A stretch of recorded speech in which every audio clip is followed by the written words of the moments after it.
La misteriosa historia de Annalise Michael, una joven de 23 años de edad que para unos fue víctima y para otros mártir de las inclemencias de seres sobrenaturales malévolos.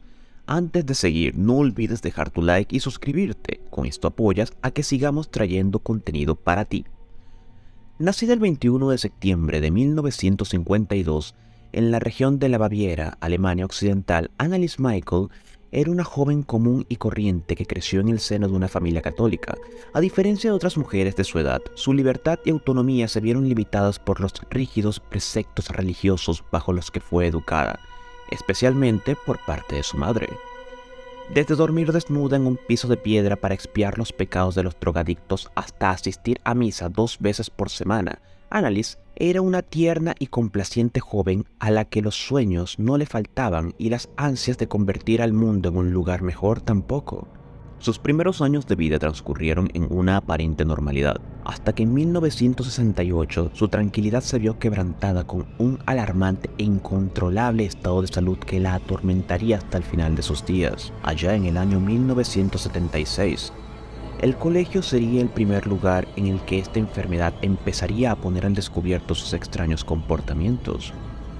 Asombrados y expectantes, los compañeros y familiares de Annalise no daban crédito a lo que estaban observando. La joven, de 16 años, caminaba aturdida y en aparente estado de trance, luego de haber sufrido un inesperado desmayo en las instalaciones del colegio al que asistía. Aunque preocupante, este no sería el único acontecimiento que encendería las alarmas de sus padres y allegados. Tan solo un año después, en 1969, Annalise entró nuevamente en trance. Pero esta vez, los hechos fueron un poco más allá, pues no solo orinó su cama, sino que comenzó a temblar descontroladamente. Tras este segundo episodio, resultaba inminente recibir ayuda de un especialista, así que acudió a un neurólogo que aparentemente daría una explicación razonable a sus extrañas conductas. Epilepsia del lóbulo temporal sería el tan temido diagnóstico que perseguiría a Annalise durante 7 años más. Ante la infortunada noticia, no quedaba más remedio que iniciar un tratamiento contra la epilepsia. Sin embargo, ni la medicina pudo aliviar los extremos síntomas que para esa época continuaban manifestándose con una intensidad cada vez mayor en la joven. El comportamiento de Annalise comenzó a transformarse. De ser una chica dulce, pasó a insultar e incluso morder a los miembros de su propia familia.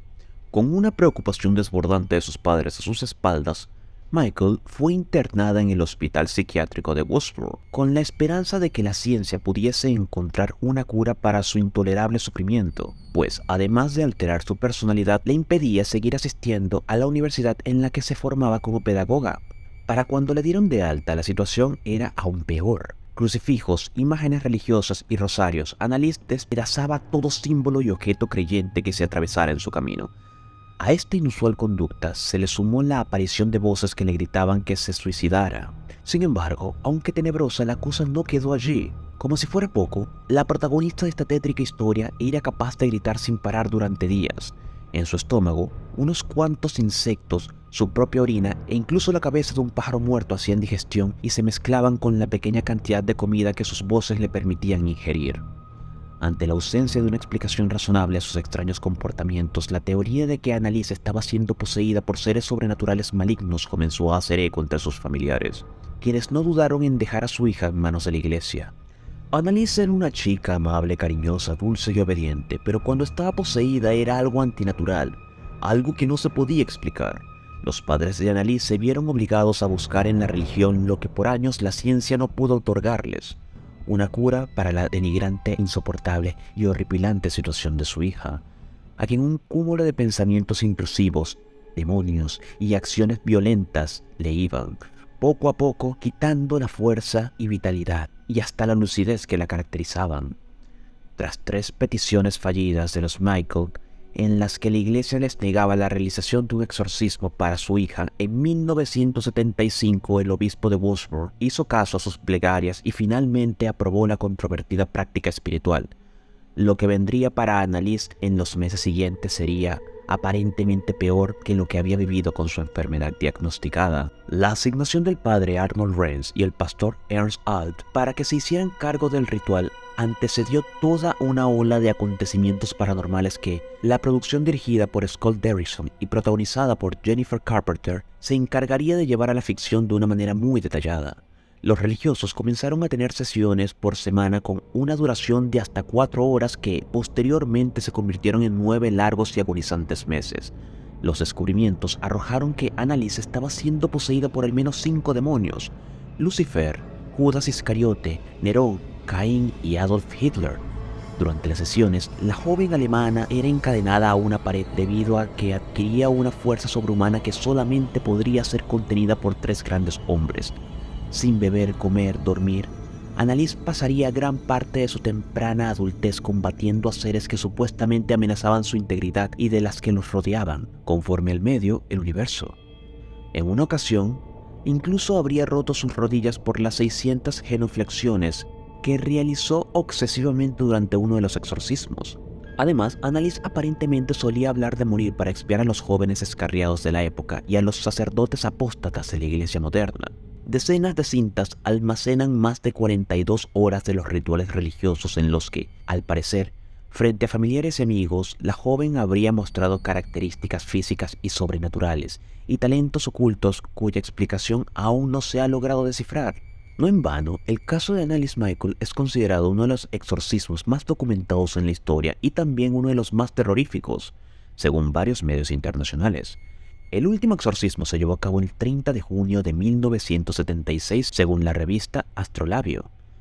Para ese momento, el estado de salud de Annalise era deplorable, con neumonía, malnutrición y deshidratación. La joven de 23 años, que durante tanto tiempo había estado anteponiéndose a la muerte, no pudo resistir las intensas condiciones a las que era sometida en el ritual. El fin de la historia estaba anunciado hacía unos meses, pero finalmente se materializó cuando Annalise murió en su casa. Tras decirle a su madre que tenía miedo: "No me arrepiento, no había otra manera", afirmó su madre. Ella llevaba estigmas y eso era una señal de Dios de que deberíamos exorcizar a los demonios. Ella murió para salvar a otras almas perdidas, para expiar sus pecados. La noticia de su muerte se convirtió en sensación nacional debido a la naturaleza de los acontecimientos. Tanto sus padres como los sacerdotes fueron acusados de cometer homicidio negligente. A la luz salieron algunas grabaciones con las que pretendían justificar sus acciones, y una ola de rumores, teorías y especulaciones se cimió sobre el caso. A los párrocos se les declaró culpable de homicidio involuntario por negligencia y recibieron una condena de 6 meses de prisión, la cual fue suspendida, y 3 años de libertad condicional. Por su parte, Anne y Joseph Michael fueron cobijados por la ley alemana, la cual argumentó en el juicio que ya habían sufrido lo suficiente, por lo que no existía razón latente para judiciarlos por la muerte de su hija. "Sé que hacíamos lo correcto porque vi las heridas de Cristo en sus manos", dijo 40 años después Anna Michael. Ella llevaba estigmas y eso era una señal de Dios de que debíamos exorcizar a los demonios. Ella murió para salvar a otras almas perdidas, para expiar sus pecados, agregó respecto a los motivos que para ella justifican la dolorosa e intempestiva muerte de su hija. Y esto fue todo por el día de hoy. Si te gustó, dale like y compártelo con tus amigos. Eso nos ayudaría muchísimo a crecer. Dale a la campanita de suscribir para que no pierdas ninguno de nuestros videos y quédate en línea con nosotros, tu verdadero centro del terror.